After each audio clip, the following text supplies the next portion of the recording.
ये है कि हिमाचल प्रदेश में 6 विधानसभा क्षेत्रों में उपचुनाव हुए हैं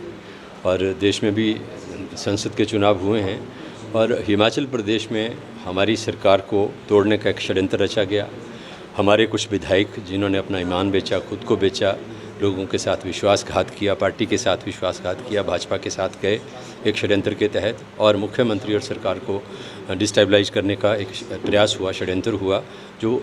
असफल हुआ और इसी के परिणामस्वरूप 6 जगह उपचुनाव हुए और 6 सीटों में से कांग्रेस पार्टी ने 4 सीटें जीती हैं। और ये जो जीत हुई है कांग्रेस पार्टी की उपचुनावों में, मैं समझता हूँ कि मुख्यमंत्री की जो कार्यप्रणाली रही है हिमाचल प्रदेश के अंदर पिछले 14 महीनों में और कांग्रेस पार्टी की सरकार ने जो परफॉर्मेंस की है उसके ऊपर प्रदेश के लोगों ने मोहर लगाई है। और भारतीय जनता पार्टी जो पिछले 14 महीनों 15 महीनों से लगातार हिमाचल प्रदेश में उछल कूद कर रही थी, सरकार और मुख्यमंत्री के ऊपर कई तरह के सवाल खड़े कर रही थी, दुष्प्रचार पार्टी और मुख्यमंत्री के खिलाफ और सरकार के खिलाफ कर रहे थे, उस दुष्प्रचार को भी हिमाचल प्रदेश के लोगों ने नकारते हुए कांग्रेस पार्टी की सरकार और मुख्यमंत्री की जो कार्यप्रणाली प्रदेश के अंदर रही है उसको सराहा है। मैं समझता हूँ यही इन चुनावों का जो नतीजे हैं उसका हम निष्कर्ष निकाल सकते हैं। तो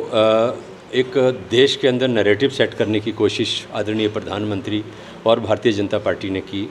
जिस तरीके से धार्मिक ध्रुवीकरण करने का प्रयास हुआ, देश के अंदर नफरत फैलाने की राजनीति हुई, देश को बांटने का प्रयास हुआ और जिस तरीके की भाषा का इस्तेमाल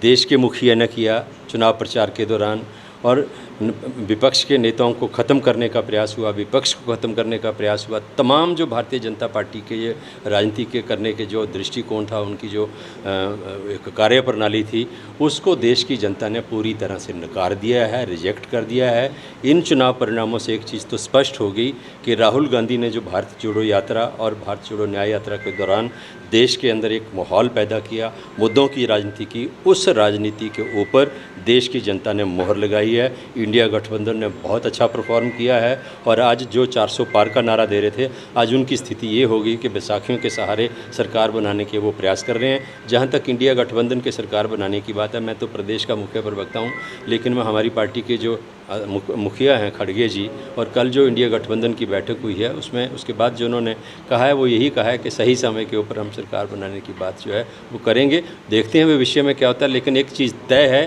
कि नरेंद्र मोदी की तानाशाही, डिक्टेटरशिप और उनका जो अहंकार है और उनका जो एक वो राजनीति थी कि मैं हूँ देश के अंदर, एक व्यक्ति, एक विचारधारा, एक राजनीतिक दल की राजनीति करने का जो प्रयास था, उस प्रयास के ऊपर करारी चोट देश के लोगों ने की।